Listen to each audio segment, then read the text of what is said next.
Okay, so let's go ahead and go over Chapter 3 from AMSCO, which would be Chapter 5 in Pageant.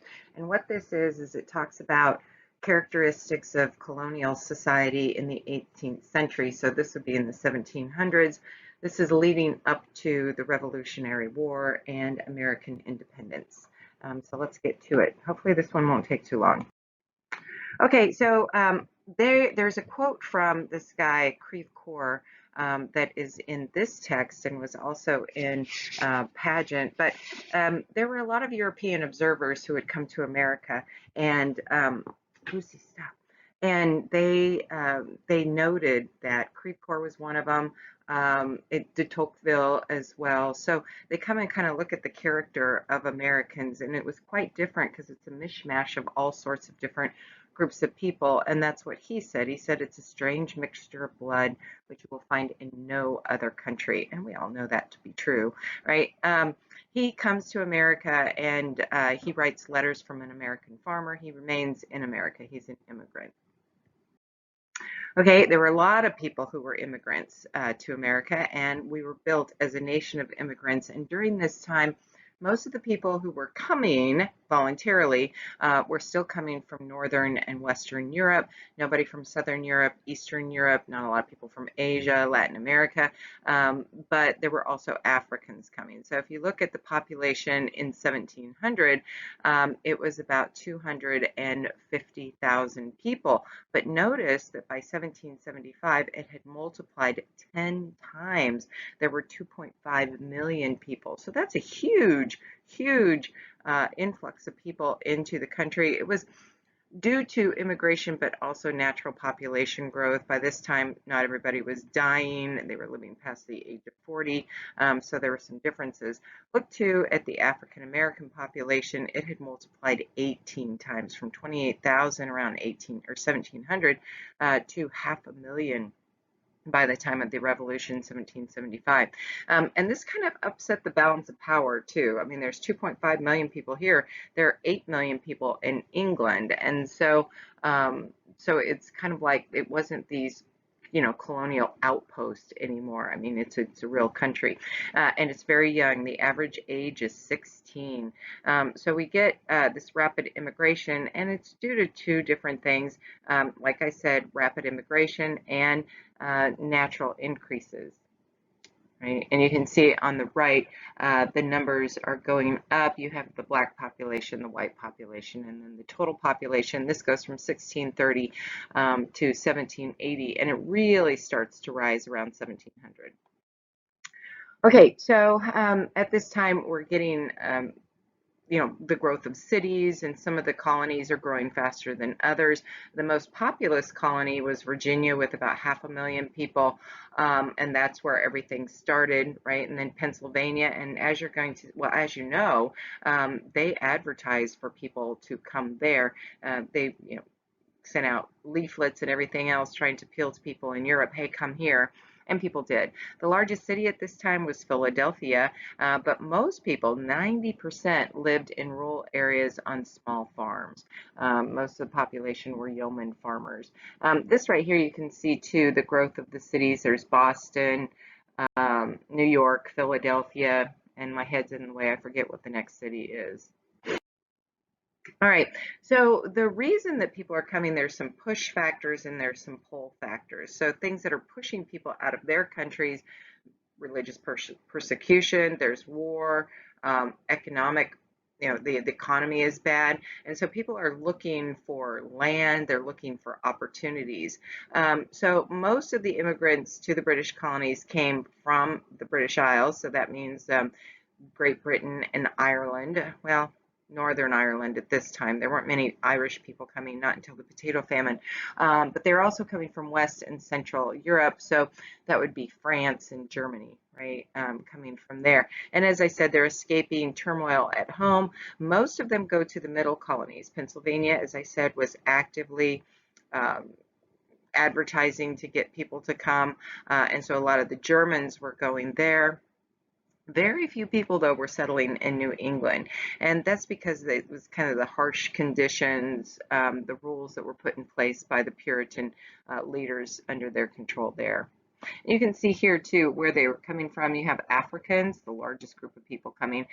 They were coming from Ireland, but in this case it was mostly Northern Ireland, Germany, England and Wales, and Scotland, right? So those are those are the locations where most people were coming from at this time. That's going to change later, as you're going to see.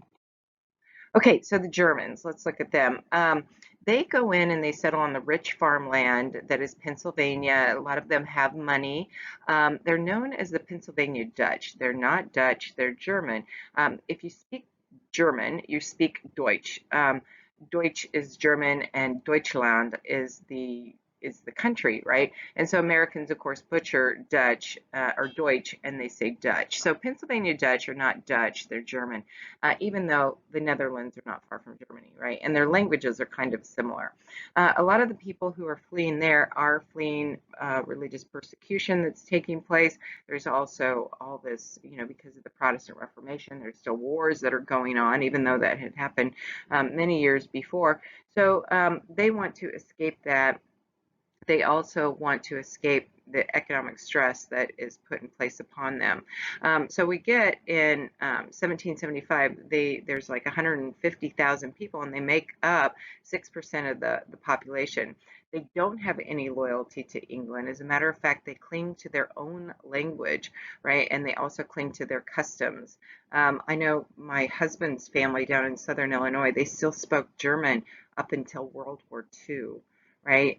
They were clinging to that. As a matter of fact, this right here, this like sign, it says "Wir schwätzen noch die Muttersprachen," or something like that. We speak the mother language, right? So, and they did. This right here is a Pennsylvania Dutch stone barn, and it has those hex signs on it. Those are traditional signs that were made as a sign of Willkommen, right? So welcome. Another group that was coming were the Scots-Irish. Now, the Scots-Irish, these were Scottish lowlanders who were forced to immigrate from Scotland across the Irish Sea to Northern Ireland. The British made them do that, and these were their ancestors. So these people, they really don't have a lot of love for the British, and they're persecuted. They're Presbyterian, so they're persecuted by the Irish Catholics in the island of Ireland. So there's problems there. So they didn't prosper. So they left, came to America, and they settle on the frontier, so up along the Appalachian Mountains. They had been regulated by the British while they were in Ireland. So as you can see here, the third bullet point, they squat, basically. They claim this land out there in the backcountry. And I say squatted because they didn't have any legal claim to the land.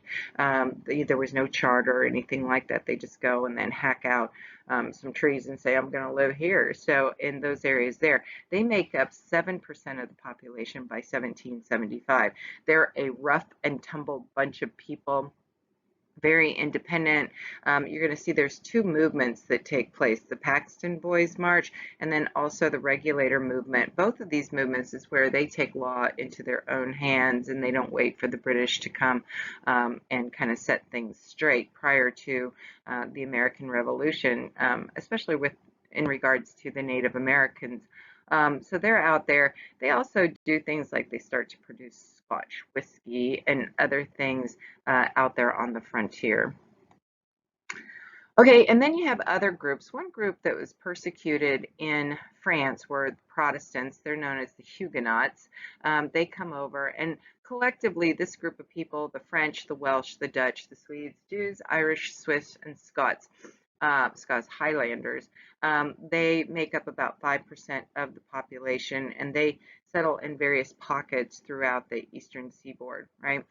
Most of these people have very little loyalty to the British Crown, right? But collectively, the largest group of non-English people are Africans who are brought here against their will as slaves, and they make up 20% of the population. So you can see there's a map here. It kind of shows, you know, where African population are, Dutch and English, and then also the Germans make up the orange right there. So various groups. Um, so very diverse, the most diverse population on Earth at that time, and then also at this time as well. Half of the people live outside of New England in 1775 were non-English. So the English now are starting to become the minority, even though their culture dominated, right? People are still, when they come here, they're speaking English and that sort of thing.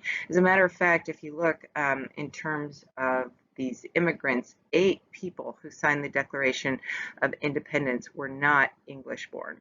They were born somewhere else. All right, so Africans, as I said, they make up the largest group, and you can see where they are. They're in the Chesapeake, around Jamestown, and in South Carolina, right? They were forcibly brought as slaves. Some of them, they served like indentured servants still at this point in the earlier part of the game, where slave codes weren't as strongly enforced. Um, they got their freedom, right, after a certain time. Some worked as laborers. Some even were free and they went out and they got land and they got slaves of their own. Every colony, though, all the way up to New Hampshire, passed laws that discriminated against African Americans, even those who were free, and their rights were limited. Like women, they didn't get the opportunity to vote. Right. By 1775, the black population was 20%, and as I told you previously, they made up 250,000 people, and 90% of them lived in the South. They were the majority in some places like South Carolina and parts of Virginia. This right here is very interesting. I use this when I teach sociology. This is a map in 2000 of county, and it's based on um, per county based on your ethnicity. So look at Illinois. In Illinois, the majority of people in counties can trace their heritage back to German. That doesn't mean that they make up the majority of the people, because you might have all these other groups, but the largest percentage are German. Now go to the area there that's plum.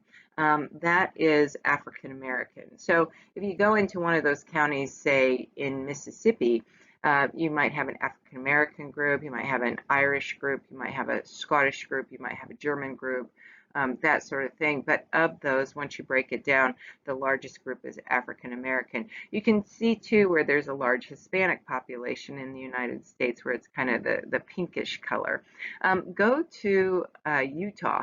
Right there, the largest group is English. Now, these people migrated there, or their ancestors migrated there. The Mormons went there, and they came from upstate New York, and they went out. They did a trek across the country to their little Deseret community in Utah. Okay, this map here I normally use later as we start to talk about emancipation and ending slavery. And I just want you to kind of get an idea of how slavery was starting to be outlawed in the various states, because this is going to be after the Revolutionary War, where a lot of the northern states start to ban slavery. You can see that New Hampshire, so Vermont was first, 1777, right? So that was even before the Revolution was finalized. It's after independence was declared. Okay, so if we look at the structure of colonial society, it was very diverse, as we said before, and every group had some impact on influencing the American culture, which is very cool, including African Americans, right?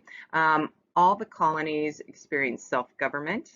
Of course, Americans are very independent. There was a degree of religious toleration. It may not seem like it, but in comparison to other places, it was really quite open. There's no hereditary aristocracy, which you have in other lands. So this was unique to America as well. So you can't be born a noble or those sorts of things. As a matter of fact, it was put into our Constitution that no titles of nobility would be allowed in this country. And another thing you may not appreciate is the fact that there's social mobility here. You can be born poor but rise to great wealth. The social classes, it wasn't very rigid here.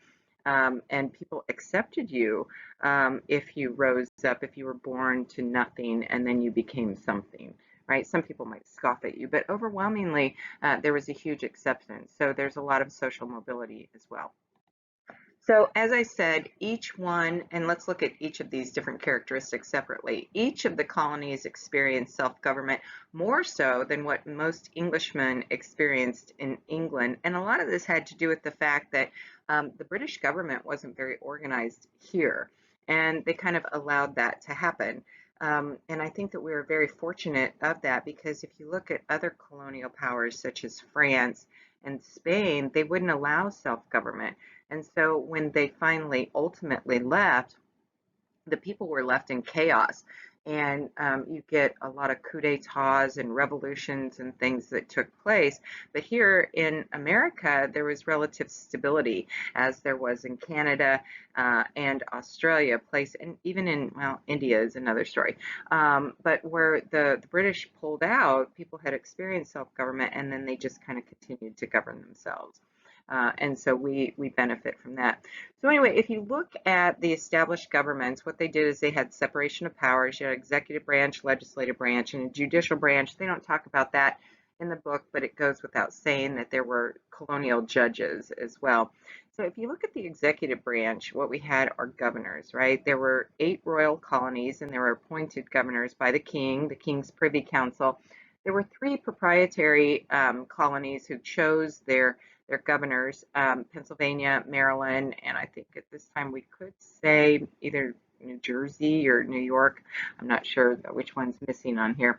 And then there were some that actually elected their governors, one in Rhode Island and then in Connecticut.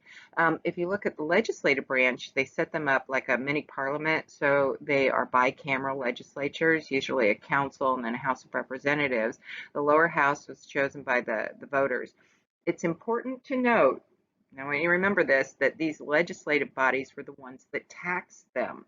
And the Americans cherish this, because when it comes time where the British Parliament starts to tax them, that's when they start to rebel, and that's going to lead to independence, right? There is some disparity, obviously. When I say some, quite a bit. Half the people were disenfranchised. You had to be a white male property owner to be able to vote. They thought, why do you have a say if you're not contributing by paying taxes? So it's kind of like you had to be able to pay taxes to be able to vote. Women didn't pay taxes because women a lot of times couldn't own property. I suppose if they did, they still couldn't vote. In many places. All right, another thing that was listed, a characteristic, is that there was religious tolerance in the colonies, and I say that, but it was mostly for people who were Christian, right? And then some felt like they were, even if they were Catholic, you might have felt like you were persecuted in some locations, but for the most part, there was religious tolerance in comparison to other places. So it was to varying degrees. Of the most open was Rhode Island and Pennsylvania, and that had to do with their founding, right? They founded it for those purposes. Massachusetts, they only allowed Protestants, right? And that was founded by the Puritans. Some of the colonies had tax-supported or established churches. So that meant that you were taxed to pay for the church. I think that even in Europe, where now they find that the majority of people are atheists, taxes still go to support those churches, but they're very expensive to maintain. I mean, there's these huge cathedrals throughout Europe, and they maintain them. So the Church of England was tax supported, and so was the Congregational Church. The Church of England is the Anglican Church, and this was the strongest in the South. This was a symbol of the king's authority. I want you to remember that as well, because when it comes time for the revolution, the British go down there thinking that they can rally support from these Southerners, but they find the Southerners want to separate too because they owe the British money. But anyway, so the Anglican Church is the strongest in the South. And then with the Congregational Church, this is what the Puritans called their Protestant church, right? It was a Congregational Church. This was established in in New England, but not in Rhode Island, because that's, remember, what was established by Roger Williams. Okay, social classes, as I said, there's no hereditary aristocracy like there is in Europe. So there's less extremes between the classes. Most of the colonists were yeoman farmers. That meant that they were subsistence farmers. They lived on a small farm and they just raised enough food for them and their family to survive, right? We do get some social elites that emerge, in the cities and then southern plantations. And this is where they like the European finery. And so there's this Europeanization of America. They get like the nice clothes, the nice carriages. They build their homes, right? A lot of these people are getting very wealthy because of the wars that are taking place between European nations, right? So they're producing, it might be ships or other things for that um, naval stores mostly. But as you know, the colonists can't really produce that much because of the system of mercantilism that's in place. If you look, these pockets of wealthy people are mostly in the cities like Boston and Philadelphia. And as it says here, 10% of the Bostonians and Philadelphians own 2/3 of the wealth in their cities by 1750. So there's this elite wealthy class that's existing or starting to form in what would become the United States. And then the elite in the South were those plantation owners, the ones that owned the huge plantations, which those were few. Very few people actually lived on plantations. Most people in the South actually lived on small farms, as with the rest of the nation. There were a lot of homeless people in some cities, and they had to wear like a P on their shirt. They were paupers, right? There were some people who were poor, some maybe who were indentured servants who rose up to positions of prominence, and two people who signed the Declaration of Independence were actually at one point indentured servants. You also had a criminal class coming from England. England wanted to get rid of their criminals, and so they would ship them off to the colonies. Uh, Australia was created for that purpose. It was a penal colony. They just dropped you off and said, "How about it? We don't want you in England anymore. You're going to have to live on your own here in the outback." Um, Also, a lot of these people really don't have allegiance now, second, third, fourth generation of Americans, um, to the king. And that's important to note as we go into the latter part of the 18th century, as we draw nearer to the Revolution. Slaves were at the bottom of the social ladder. In America, they had very little rights. And this kind of shows that up at the top, you've got these aristocrats, the leading planters, merchants, lawyers, clergymen, and then lesser professionals. The bulk of the people were yeoman farmers, these small farmers who own their own land, and then down below them, some laborers, people who worked in some trades, maybe some people who were apprentices, and then before them you got jailbirds and indentured servants, and at the bottom of the social structure were slaves. All right, so the colonial family, as the book said, this was basically the heart of the economy and social structure within colonial life. 90% of the people lived on these small farms. And so the family was very important because that's where everything took place, right? It was like an institution. Most people, though, who lived on these small farms actually had a higher standard of living than the average person living in Europe. Men, they did a lot of the work, the hard labor, and wealth was only in the hands of a few. Most people were small farmers. They had total control of the home. It was even legal to beat your wife. But because men and women had to work so closely together, usually it was cooperative, right? That they did work together. Being a woman in colonial times would have been very, very difficult because you had to do everything for your family. Not only did you have to make the clothes, you had to make the cloth to make the clothes. You made soap, you made candles, you raised the chickens, you butchered the chickens, you cooked the chickens, you did all sorts of things. You educated your children, you cared for your children. You had about 8 children on average, right? Your rights were limited. But as it said in the book, men and women worked very closely together to cooperate for the betterment of their household. Okay, colonial life, half of England's trade was with the American colonies. So they're starting to get this robust trade that's taking place, but they were limited on how much manufacturing they could do.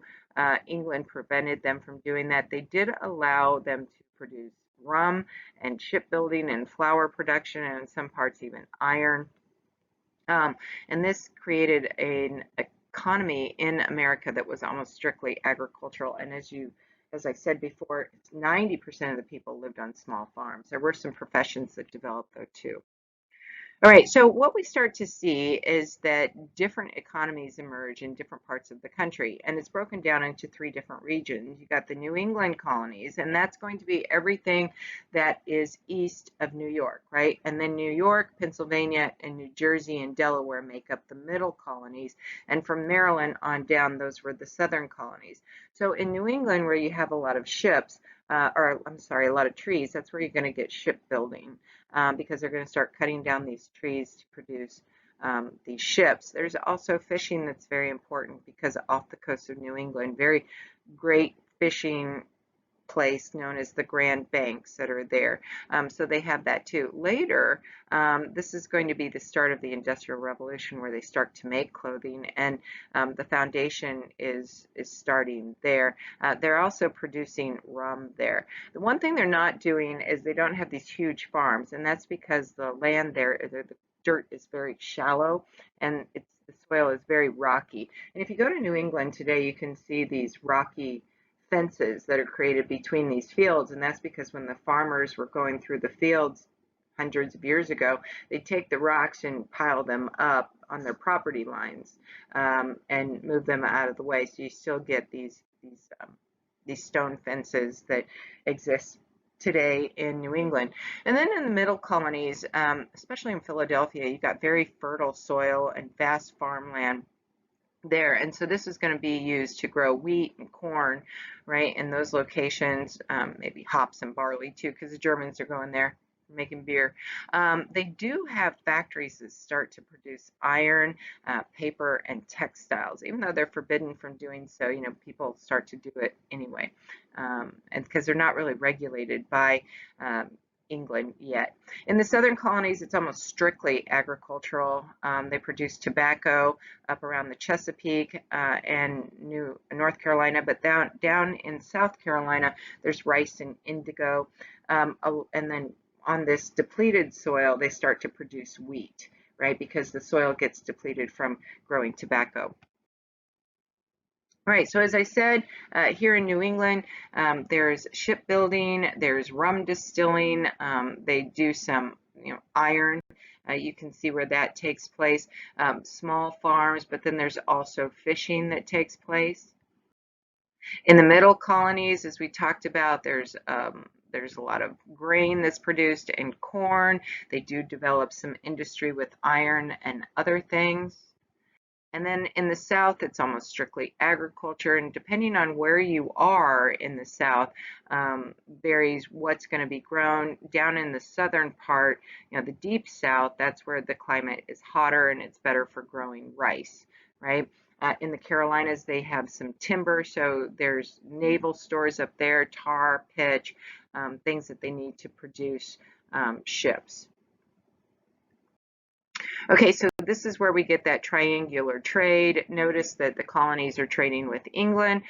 They're also trading with Africa directly on colonial ships or on British ships because they have to abide by the laws of mercantilism and the Navigation Acts. But there's the 18th century trade routes. And they align with the trade winds, right? So this and the current. So this would be the circular pattern where you would sail either to England or down to Africa and then come back in that area like that. It made sense because they're using sails, and the wind to power their ships. So this is the movement along the Atlantic trade route. Okay, so with the monetary unit, England demanded specie, which is gold and silver, which of course that's hard to come by. It was limited, but that's what they wanted you to use to buy British goods, right, for trade, but that was hard to come by. So what the colonists started to do was to produce their own monetary unit, paper money, to trade among the colonies themselves or within the colonies. So they did this. England forbade that though, and it was problematic because it caused inflation, the cost of things to go up.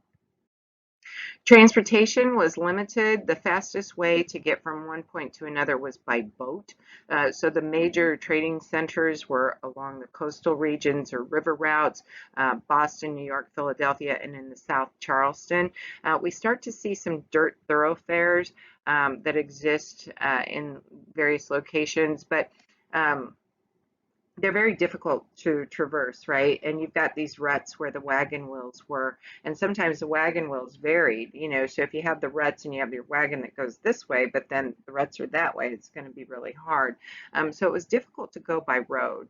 And if you were traveling just by a horse, it would be a lot easier. But along these routes too, or in these cities, taverns emerge. These are places where you could spend the night. Not very many people traveled overnight like that, and you'd have to probably share a bed with a stranger. It's weird.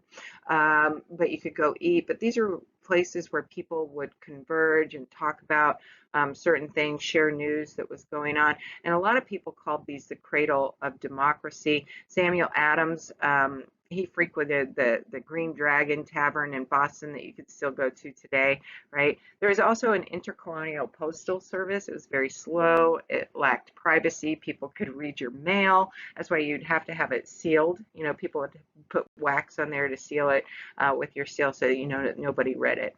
But they would have Indians or slaves or other people carry the mail. It wasn't very reliable either. Here's some images of some taverns. So the one up at the right, this isn't far from Lexington and Concord. And then you could see at the picture in the middle, there are some people outside a tavern and they're bowling. This was a primitive bowling, and there's some bowling pins right there. And they'd have signs on the left, and oftentimes there would be a symbol like a green dragon. Because people who didn't read would know, well, this is the green dragon because there's a sign here that has a green dragon on it, right? This right here is the Great Wagon Road, and it was built by those Scots-Irish out there on the frontier. It got more use after the Revolution, that people started to use it. So the Scots-Irish, the Germans, and others, um, they go out there and they squat on the land, and then this just kind of morphed and was created. It was intended or extended along the Appalachian Mountains to North Carolina and then all the way down to Georgia.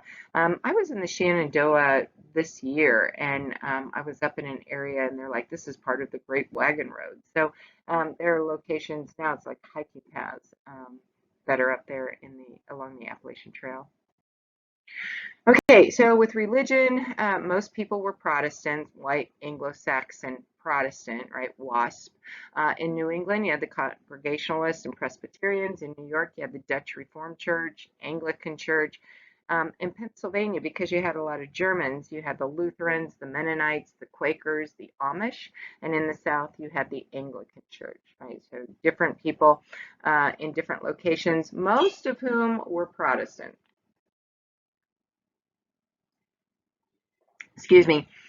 Some people did, though, suffer from persecution. If you weren't Protestant, like well, the Quakers are, but they're different. Jews, Catholics, and Quakers.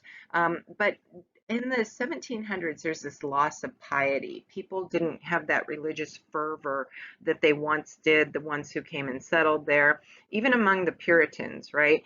And so people were going to church because you almost felt like you were compelled to, like you had to.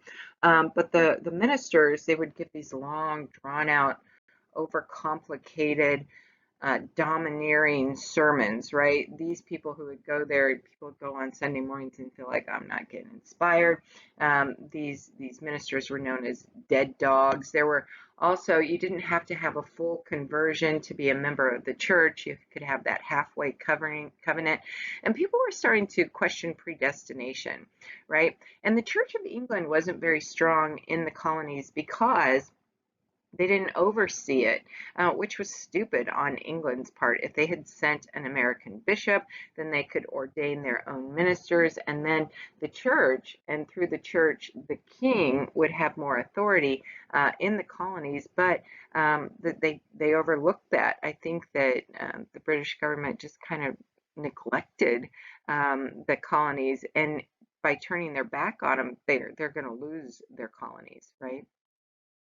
Okay, so these established churches, as I said before, the ones that were paid for through tax dollars were the Anglican Church in Virginia and then the Congregational Church in Massachusetts Bay. But as more and more people started to immigrate to these regions, they are like, it's unfair. I'm not Anglican. Why do I have to pay to the Anglican Church? And so that changed over time. So all tax support for the Anglican Church ended with the Revolutionary War. As a matter of fact, most people were like, yeah, I'm not going to be part of the Anglican Church. And that's going to switch over to like the Baptist Church or the Methodist Church. It's going to change. And in Massachusetts, other denominations, if you weren't part of the Congregational Church, then you didn't have to pay that tithing or that amount of tax for the church.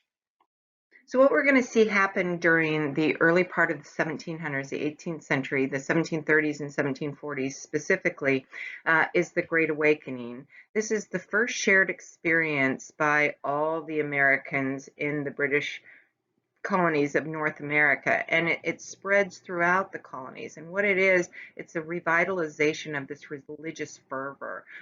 People get more emotional, more spiritual, right? They get this spiritual experience, especially for women. They participated in this Great Awakening in larger numbers, and it was an opportunity for them to go out there and listen to sermons and socialize with people. It gave them an opportunity to get away from the subjugation that they might have felt in the patriarchal society of America.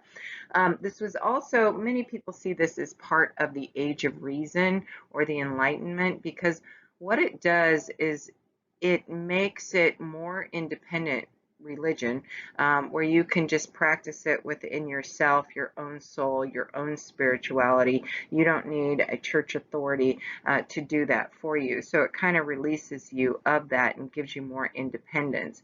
And as I said, this brings together America into this unifying experience. So you might wonder how it happened. And what we're going to get are these new ministers. Rather than giving these dead dog sermons, they do it in a very emotional way. They evoke emotion as they give their sermons.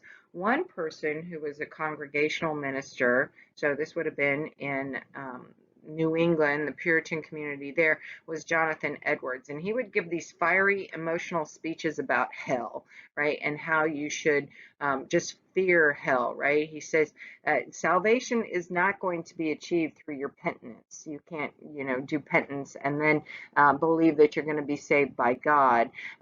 If you don't pay heed to this, then you're going to suffer eternal damnation, right?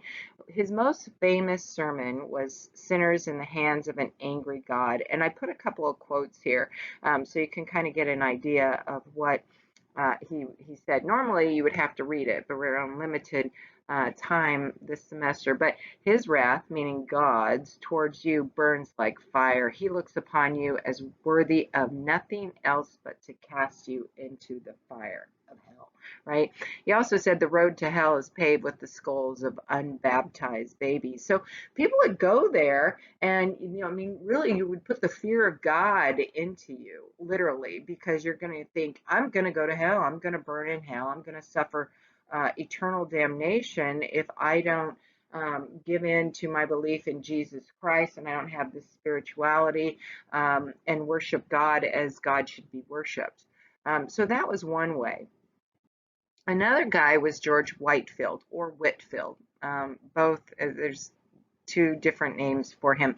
He was a British minister, and he came to America like 4 or 5 times, and he would go throughout.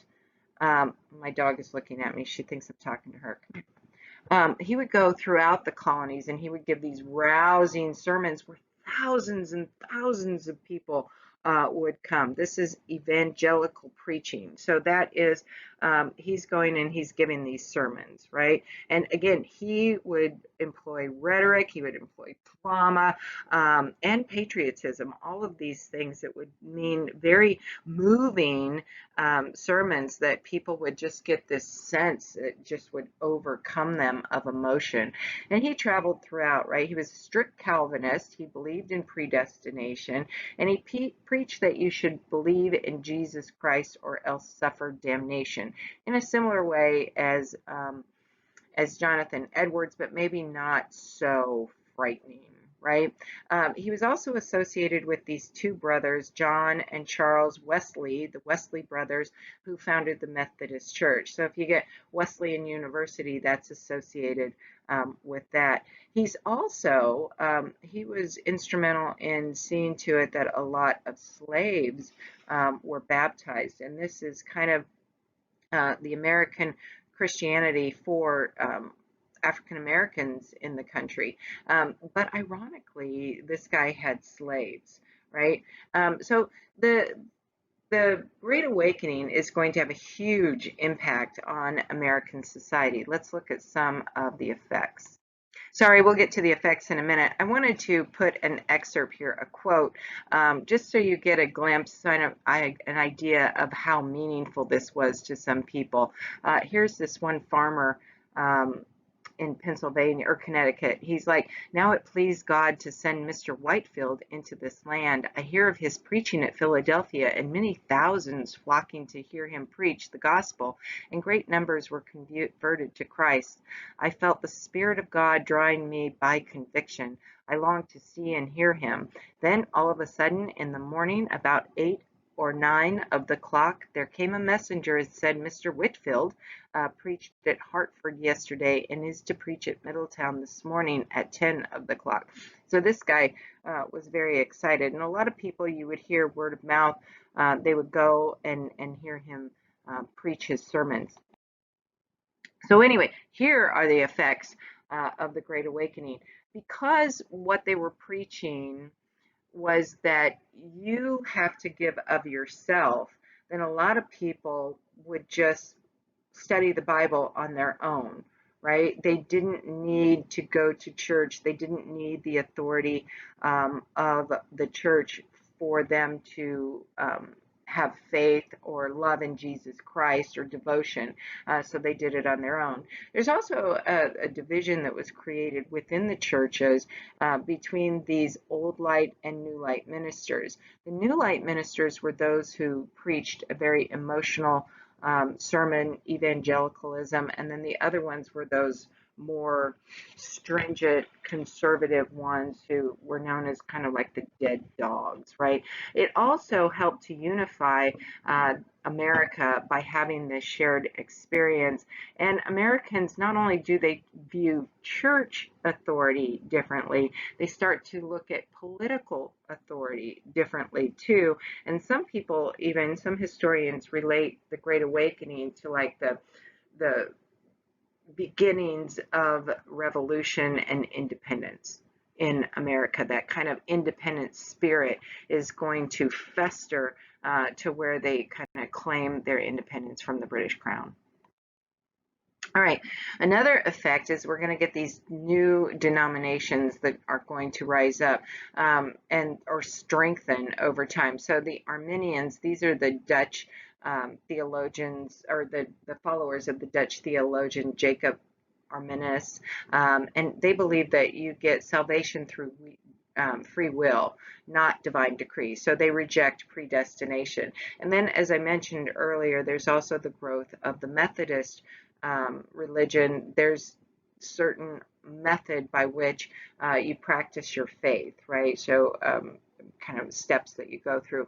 There's also the Baptists. Now, the Baptists believe that you can't be baptized as an infant because you're unable to profess your faith, and so that's why you have to do it as an adult, and then you get baptized. So all of these things spread throughout New England and through the South. All right, so let's look at culture during the 18th century. It's starting to grow, and America starts to evolve as independent, just different people. They get their own characteristics. So we're going to look at architecture, painting, literature, and science very briefly. So architecture, one thing that became popular at the time was the Georgian style of architecture. And as you see in this image to the right, which is a home that was built in 1753 in Alexandria, Virginia, there's symmetry. You've got a balance of windows on each side, right? And then also a balance of the chimneys as well. So there's balance there. But people on the frontier, they're living in log homes. So that's, we talked about the architecture there. Paintings, so there really weren't, people are so busy doing other things. We don't have, during the early part of the 18th century, a lot of artists, right? Some people go around the country painting portraits for a fee, but then you see two artists in particular, Benjamin West and John Copley, who are able to go to Europe. They get the training and the financing to come back, and they're known for their artwork here. Benjamin West, best known for portraits and impression of historical scenes. And then Copley, he's known for his portraiture. So this right here is a very famous painting that comes out of the French and Indian War. This is Benjamin West, a Benjamin West painting of General Wolfe, who died at the Plains of Abraham in the French and Indian War. And you can see around him, he was a hero of the British Army. You got the Native American, the thinker there, and also some frontiersmen. So this is a famous painting, 1770. And then this is a painting of Paul Revere that was done in 1768 by John Copley. And as I said, he did a lot of portraits. Paul Revere was a silversmith. Okay, here's some finery of the time, some Chippendale furniture. Probably the elite aristocratic class would have had furniture as fine as this, and a carriage as fine as that. Okay. Here, if you look to the left, some flatware from the 18th century. The dinnerware, the silverware here on the right is finery, but in the middle, that's what you would have found maybe at a tavern or somebody out on the frontier. That would be what they would have as their silverware. But look at this silver. That was some finery that some of the wealthy would have. Okay, for literature, we're not seeing much about that. Mostly it's just religious in nature or political. So you get Cotton Mather, Jonathan Edwards writing about religion. But then in politics, you see the precursor here, John Adams, James Otis, John Dickinson, Thomas Paine, Thomas Jefferson. In the lead up to the Revolutionary War, they're contemplating different things.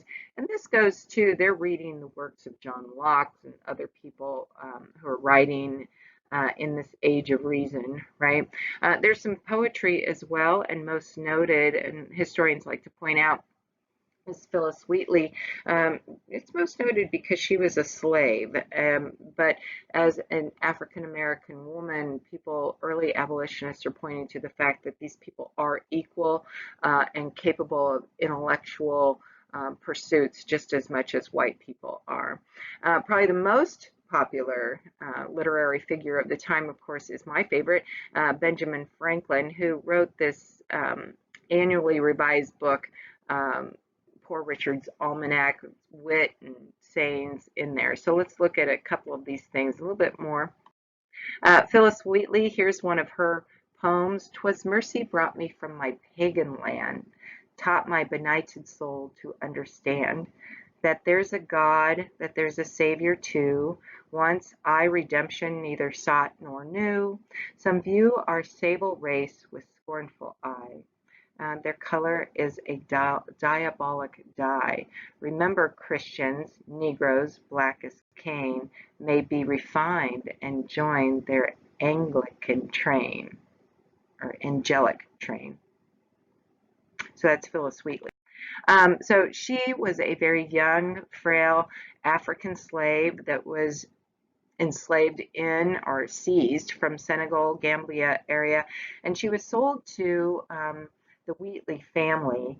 The slaver thought that she was going to die, so he sold her for a pittance, and she had just rags on her. She was suffering from pneumonia. They brought her in. She had to do chores, but she kind of became a member of the family. They taught her the Bible, astronomy, geography, history, literature, everything. And she really favored poetry, and she started to write her own poetry. She couldn't get published here in America, and so she went to England to get published there. And there's this movement that was starting throughout England, and even it was at its beginnings here in America of abolition. So people took note of her. She followed the Great Awakening and the preaching of George Whitefield. And when he died, she wrote a eulogy to him, and that became very famous. But as I said, abolitionists illustrated her. She used her as testimony for the fact that Black people and white people were equal. And then this, I like this painting of Benjamin Franklin, but he is world renowned because of, what he did with electricity, right? He goes on to be an elder statesman, and he is 81 at the Constitutional Convention. He's an author, painter, satirist, politician. He discovered electricity, right? He invented the lightning rod, bifocals, a good stove, which became known as the Franklin stove. For whatever reason, the urinary catheter, he chartered the Gulf Stream. He's the one that came up with a library for Philadelphia, a fire department. He said that streets should be made like this because water would run off. He did street lighting. I mean, all sorts of things. This man was a real Renaissance man, and really just a beloved hero of America's founding. Um, Here are some famous quotes of his I put on here that you would find mostly in Poor Richard's Almanac. Love your enemies, for they tell you your faults. He that falls in love with himself will have no rivals, right? And so here are some fun things that he has said, among a lot of other things, of course. Okay, we're almost finished. As far as education goes, people didn't think that that was the role of government. You got educated within your home, but that was starting to change. So as far as elementary education goes, in New England, they started to believe that the taxes should go to pay for at least an elementary education. And so they start to pass laws that require that in New England villages if they were of a certain size, and it was for boys only. In the middle colonies, the church sponsored some schools, or they were just private, right? Or you paid somebody to educate your child. Mostly you did it yourself. In the southern colonies, it was just for the very rich. A lot of the poor, they didn't have schools. Again, you just did it on your own. Wealthy kids on plantations, they would have a tutor come to teach them there. As far as higher education, the first colonial colleges were sectarian. They were created to train the clergy, right? The very first was Harvard, and it was established in 1636 right there by Boston, and it provided theological studies, right? So it trained ministers there. The University of Pennsylvania was the first non-sectarian, non-church related university in the country, and that was encouraged by Benjamin Franklin and others in Pennsylvania. All right, so here you see the first colleges. Harvard was congregational in nature for those ministers, William and Mary.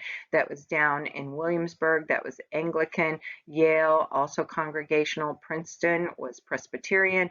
Pennsylvania, University of Pennsylvania was non-sectarian. It didn't have a denomination, but then you see all these others too. They were created to train the clergy. All right, so the clergy, those were the most honored of all of the professions at the time, and there really weren't a lot of professions, right? So you had ministers, and people looked up to them and they respected them, and they were some of the most affluent people within the various communities, right? Their influence is going to wane, though, as we come up to the Revolutionary War. Physicians were really not trusted. They weren't held in that high of esteem at this time, is because, there were all these epidemics that would go through various communities, and they were ill-equipped to handle them as We're not that equipped now. More so, obviously, but there were a lot of diseases. Also, if you got sick, they still resorted to some primitive things like bloodletting, as is taking place with the image on the right here. Or they'd have leeches that come and suck your blood. Benjamin Franklin and others, and Franklin, really, the book says that he had a hand in it. He did, but not as much as he would have liked, with the College of Philadelphia, which was the first medical school that was created. And then lawyers, they weren't trusted either. They were known as noisy windbag, and so they weren't very highly respected but by 1760, we get some very noted lawyers like John Adams and John Otis. So that these professions are going to evolve. Right. We also, with the press, in 1725, there were only 5 newspapers, but that had grown to 40 by 1776.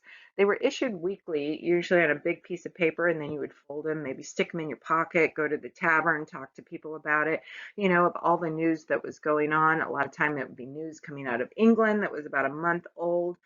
There would be advertisements in there. There might be a notice of escaped slave that you should look out for, or an indentured servant.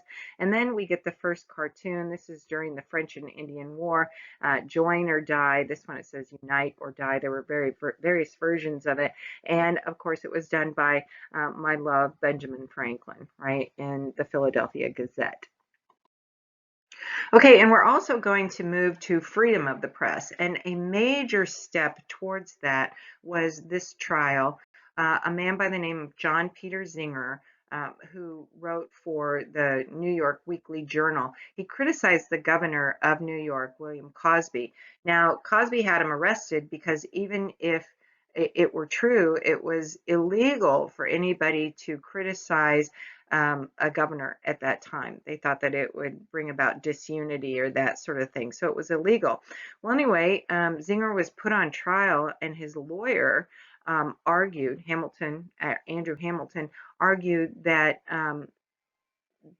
that what he said was true, right? And so he couldn't be found guilty. Well, the jury, even though it was against the law, they found him not guilty. And what this does is very important. It's a landmark case because it paves the way for freedom of the press here in what would become the United States. So remember the John Peter Zenger trial. Right, and here's an image from that article and then also from the trial. Okay, rural folkways, and then we are about finished, people. We're getting there. Life in colonial America was hard and very simple. You lived out on the farm and you worked from sunup to sundown, and basically everything went around farming. So you did the spring planting, the summer growing, harvesting in the fall, and then in the winter you just prepared to do it all again. You had a lot of food, but not a lot of light and not a lot of heat. There's very little leisure time or entertainment. What the wealthy did is they played cards, they went to the theater, they were horse racing. For the Puritan, leisure time meant lectures and sermons. And then one thing they talk about in the book was the Enlightenment. Now, the Enlightenment, some people kind of put it with Sir Isaac Newton's birth, right? Isaac Newton comes out and he does all of these mathematical things, but he mostly wrote on religion and other things. But people are thinking about things differently, and they had for a long time. But for whatever reason, some historians want to pinpoint this and base it off of human reason as being able to solve problems.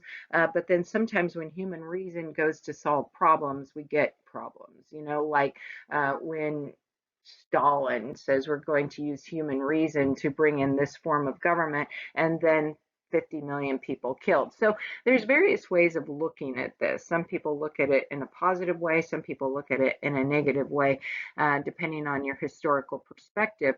But regardless, during this time period, people are making advances in science and in politics, right? So in science, you would get Isaac Newton, but in politics, probably one of the key writers at the time who's influencing our founding fathers is John Locke. He wrote 2 treatises of government, and in it he stated that there are certain natural basic rights that everybody is entitled to.